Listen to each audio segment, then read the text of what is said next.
My name is Ray Vincent El Salido, Section S2G, and I'm here to report about the country of Mexico. Mexico, officially the United Mexican State, is a country in the southern portion of North America. It is the world's 30th largest country by area with a population of almost 130 million. It is the 10th most populous country and has the most Spanish speakers in the world. Regionally dominant Pico de Orizaba is the highest peak in Mexico and the highest volcano in North America. It is also the third highest peak in North America.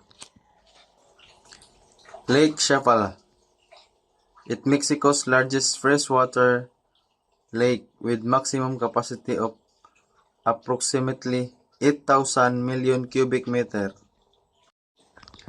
The Lacandon Jungle. The Lacandon Jungle, Spanish Selva Lacandona, is an area of rainforest which stretches from Chiapas, Mexico into Guatemala. The Chihuahuan Desert ecoregion covers nearly 647,500 square kilometers, 250,000 square miles, with over 90% of its area within the nation of Mexico. It is the largest desert in North America, extending nearly 1,500 kilometers from south of Albuquerque, New Mexico to 250 kilometers north of Mexico City. The coastal regions of Mexico can be divided into three main areas: the Pacific Coast, the Gulf Coast, and the Caribbean Coast. Each region has unique characteristics and attractions that make them popular destinations for tourists. Mexico's culture emerged from the culture of the Spanish Empire and the pre-existing indigenous culture of Mexico's. Mexican culture is described as a child of both Western and Native American civilization. Other minor influences include those from other regions of Europe, Africa, and also Asia.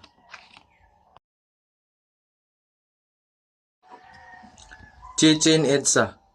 The Pyramid El Castillo is breathtaking and exploring the ruins offers fascinating insight into Mayan culture.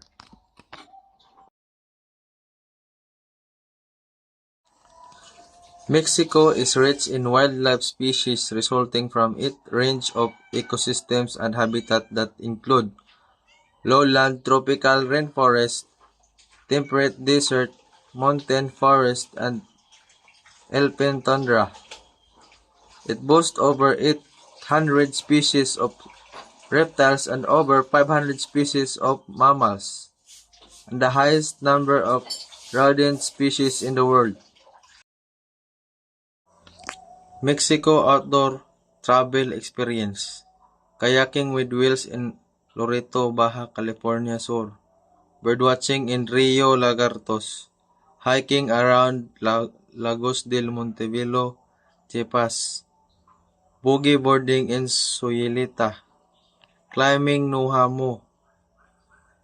Las Calitas Beach Hideaway. Surfing in Puerto Escondido, and more. The delicious foods to eat while you're in Mexico. Mexican birria, churros, tacos al pastor, tostadas, chilaquiles, chiles en nogada, pozzola, enchiladas, and more. Tips to know before you go to Mexico. Number 1. Book early and budget extra for the high season. Number 2. Pack for the climate. Number 3. Bring sunscreen and mosquito repellent. 4. Use your ATM card. 5. Leave your bling at home. 6. Embrace long-distance bus travel. 7. Say hello even to passerby. Tip almost everyone.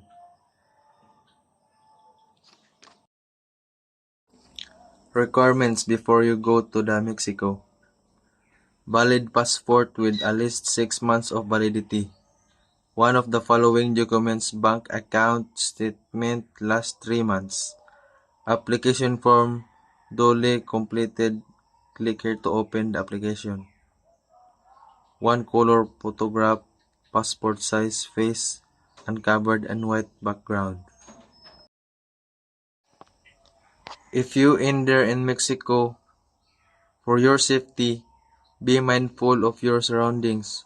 Always take note of where you are and what's happening around you. Keep any belonging close to your person. Try not to wander alone, especially at night, and stay in wild, high trafficking areas. Thank you. Good luck.